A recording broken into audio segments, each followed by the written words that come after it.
Hey everybody, good day. Darren Yankee here with Echo Y Farms. Thought I'd show you guys our portable corral. We made this corral up a few years ago. It works really good. If we want to sort somebody off the group of cattle, we use this corral, get them in here and we sort them off and haul them out. Whatever we need to do with that animal, we can get done. It also helps that our cattle are very calm and docile, so it works out really well when we gotta get the cattle into our corral. There's a couple of different steps we gotta do to open this corral up. We have to pull it where you want it first of all. I have it parked on a field road currently. We have a couple of gates on here that swing open.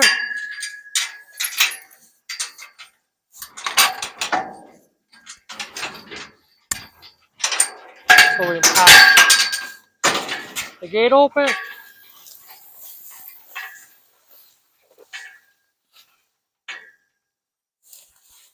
Step one is done. Got the gate open on the back side of it. Another gate to swing open here.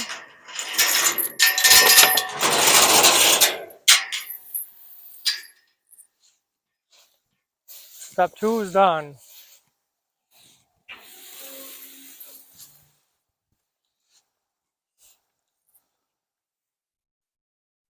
Getting closer to having a square corral made. What we'd normally done is there's a blue gate on the other side of the wagon, and you normally pull the wagon where you want that blue gate setting. So we can unhook the blue gate, just set that gate on the ground. Just hooked here on the side. Then there's some legs on the bottom of the gate to make it stand. So that can stand where you want it, and then you can swing the wagon around to open your gates up into the blue gate. Or you can just carry the blue gate over here with two people and place the blue gate between this gate and that gate over there. So that's our portable blue gate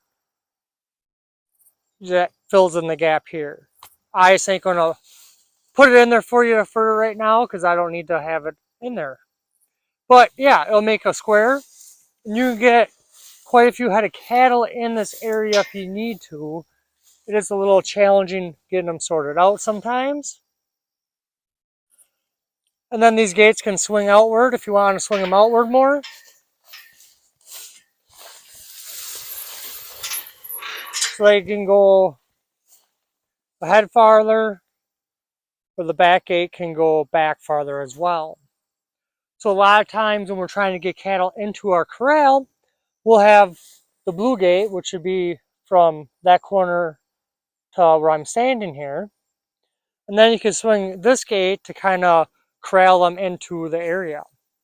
And since we're out here in the pastures and we use a lot of poly wire, we'll just take a poly wire and attach it to the gate here and just guide them right in to the corral with that poly wire. Like I say, our cattle are very docile. It's really easy to sort off one animal out of a herd of 100. So we can do that with ease.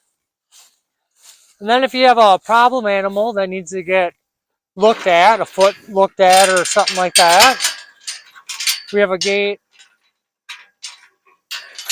on the inside here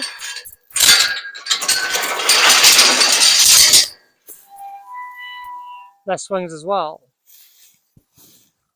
So when you have your corral all shut and your animal in the corral, you can swing that gate there. Now you can swing that gate all the way.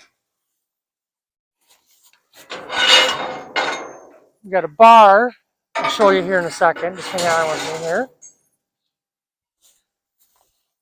So we swing the gate like that, and we have this bar right there that I slid in there. And that the animal can come back and push against it. So you can swing this gate and push that animal against the side of the wagon here with the head facing that way. So the butt of the animal will be against this bar then. And then we take the chain on the gate, we chain it over to the side of the wagon here. So it holds it from popping back open. And that bar is adjustable as well, so we can put it here We can slide across there or there if you need to. And we've had cattle that haven't let their calves suck on them, like a newer heifer or something along that line. So we have it accessible in the back half of this gate here. So with the cow facing that way, the calf can get in back here by the udder of the cow, and it can work at getting some milk out of mama. So this corral works out really well for a lot of different situations.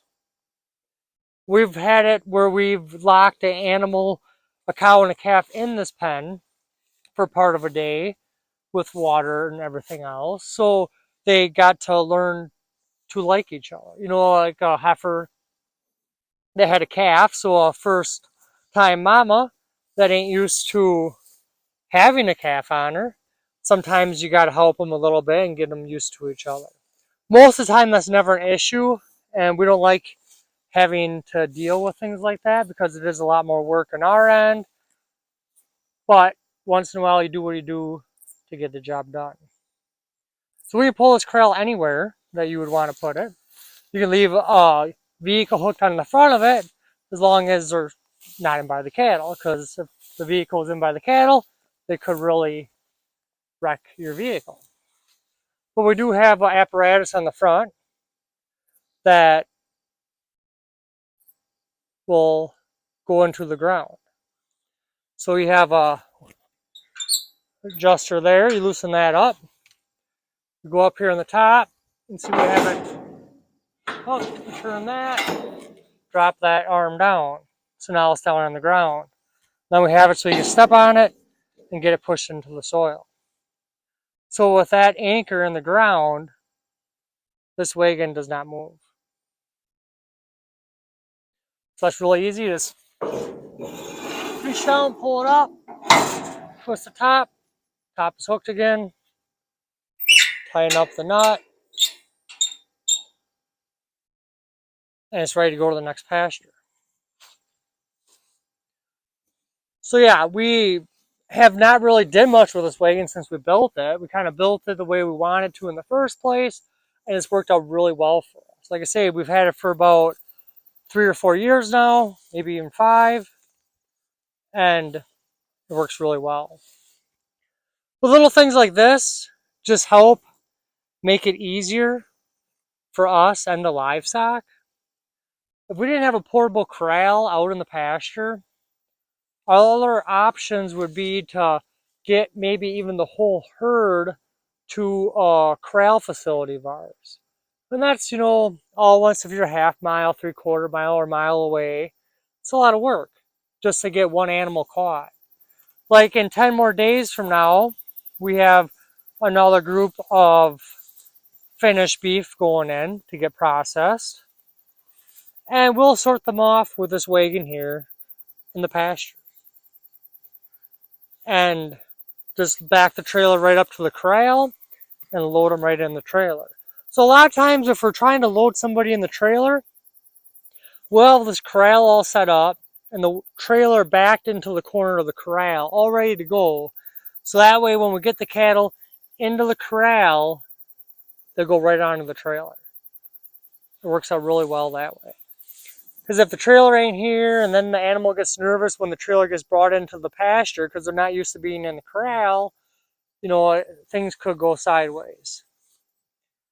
But we do have some planking along the side of our wagon so the cattle can't get underneath along the old feeder wagon edge, as you can see there. And then if you have a calf in here as well, the calves are more confined and they can't get out on you. So overall, this wagon's been working really well for us. But yeah, we're looking at some pasture out here on the 9th of August. This is still the first rotation through this pasture yet. We haven't grazed it. We have our portable sunshade from Serrated Shade parked over at the other end of this lot. There's about 5 paddocks between that sunshade and where I'm standing. And we have 150 head of beef cattle just on the lot to the east of that sunshade. So on the far side of the sunshade in that next lot, there's 150 beef cattle. And they do have access currently to a couple of trees. That's why we don't have the sunshade in there. But we're working our way down through